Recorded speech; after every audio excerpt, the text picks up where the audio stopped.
We come from Guyana, and in Guyana you don't find much European people. We know a society that is based upon 45 to 50% Indians from India and about the same number of people from Africa. So you have a predominantly dark-skinned society, so you know it's nothing but a conflict because of the skin color. We entered into Brazil and we heard people on the street saying, young people that were going to school that's supposed to be studying in the 24th century, saying, oh, macaco, macaco. That really touched us.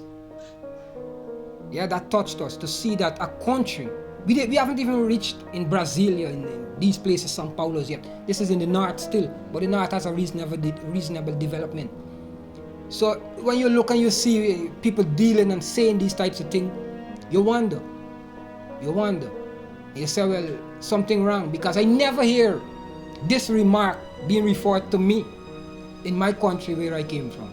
Sherwin Moses is an immigrant from Guyana who lives in Brasilia, the capital of Brazil. His story of how he came to Brazil 10 years ago is remarkable. Around 1998, we started traveling. We went to Suriname, then we went to French Guyana, back to Suriname, returned to Guyana. We was invited to Jamaica, yes, but funding did not make it possible to take everyone, so we didn't want to leave anybody behind. That's why we decided, well, if the money cannot take us to Jamaica, then let's continue on the trip. So we entered into Brazil. And we moved from the north of Brazil by road and boat through the Amazon until we get to the capital, where some of the other members spread out, but I remain here after getting certain experiences through life, deciding within that during this trip, somewhere along the line, we must set up something concrete here in this country. Sherwin is the architect behind the Congo Nya, a non-profit organization which works with youths and older people on different projects that help the community of Sao Sebastiao in Brasilia, Brazil. Congo Nya is an organization formed in 1980, somewhere around 1980, that was set up, yes, to help build up the structure or to help in the fight of the regaining of the black identity, the self, yes, knowing oneself again. That was Congo Nya. Yes, it brought a knowledge of liberation. Like we have the motto, educate to emancipate. So you work upon these principles of educating oneself to emancipate oneself. Ali TV sat down with Sherwin and other members of Congo Nya to get to learn more about the organization and the work they are doing. Here in Brazil, what made us stay was we found a high level of discrimination and prejudice and all these things because of the color of the skin. So we stayed here now with this intention to make or to help in this process of, getting this knowledge across, at least to the younger generation, to eliminate or to reduce this pressure that the black community is still passing. Because we believe that once we are present and people accept us and we have something positive going on, then the new generation, the younger generation that is going to grow just now, they will be seeing you and calling you up on the road. They will not be running from you. They will not be criticizing you. They will not be condemning you. They will not be pointing you out, like laughing upon you on the corner. No, they know you, so that you now become part of them.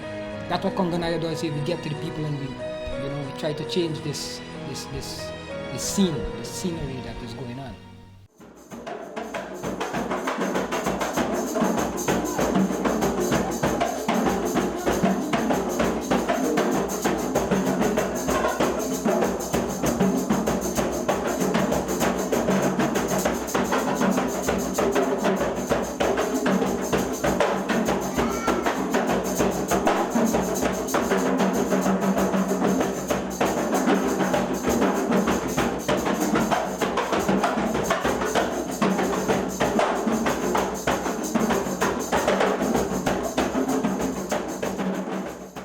Since 2003, when Congo Nya was registered, yes, we have been developing works in the area of education, sports, culture, yes. And from around 2005, 2006, we gave a little ease on the sports, and we started concentrating more on these two areas of the education and the culture.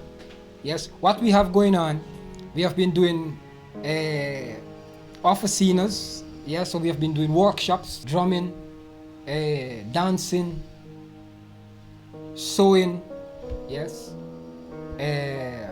computer. Yes, these are the areas in which we work. On Monday you have drumming classes. Yes, morning and afternoon. Tuesday and Thursday been sewing classes, morning and afternoon. Wednesday and Friday you have computer classes. On Saturday, it's the meeting of all of these activities together.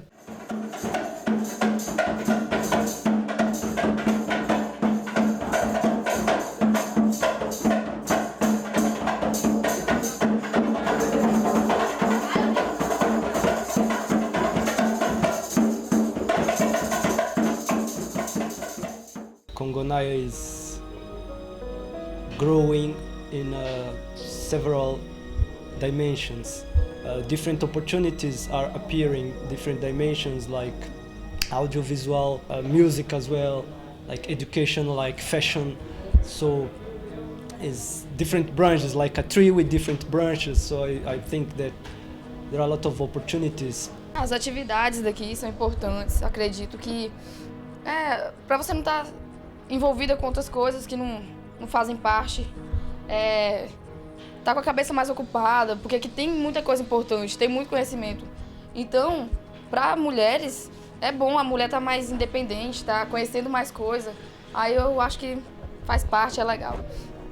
Aqui eu aprendi vários valores: amizade, parceria, respeito. Aprendi a respeitar as diferenças das pessoas.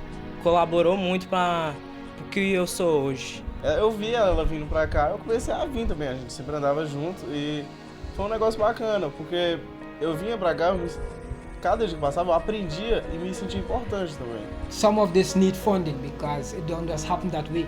Yes, what we are capable of in the organization, some of these we maintain with or without funding.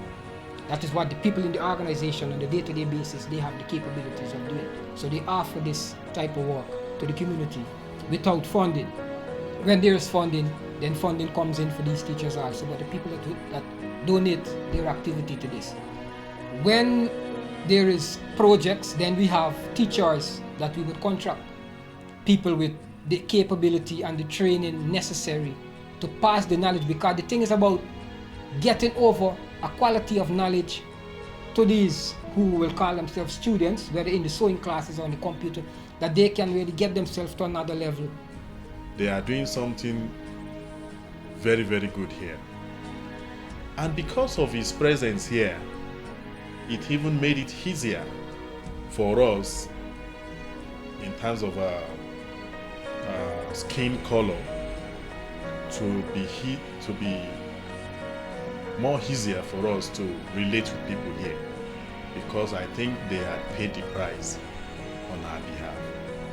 The African knowledge is not widespread and is not totally accepted yet in this country. They need to do more for the African people that build this country. They need to do more. It's an obligation to the country. If they don't do more, then they're creating a whole curse upon themselves, because these people build this country and they need to reap from what they have planted, not sufferation, not watching 1 and 2 gain on the television that they want to show you that, look, we are helping black people. We don't want that. That is not what we are seeking out. We are seeking out equality and justice for everyone, whether you're black, you're white, you're blue, you're green. Yeah, everybody needs equality, because life is one time to live. And if we find the key, then we live it eternally. Then why am I stopping you, or you trying to stop me? What would you gain from that? Just to see me in misery, in struggling situation, when I can be laughing at your side. I can be showing you things that you never thought about.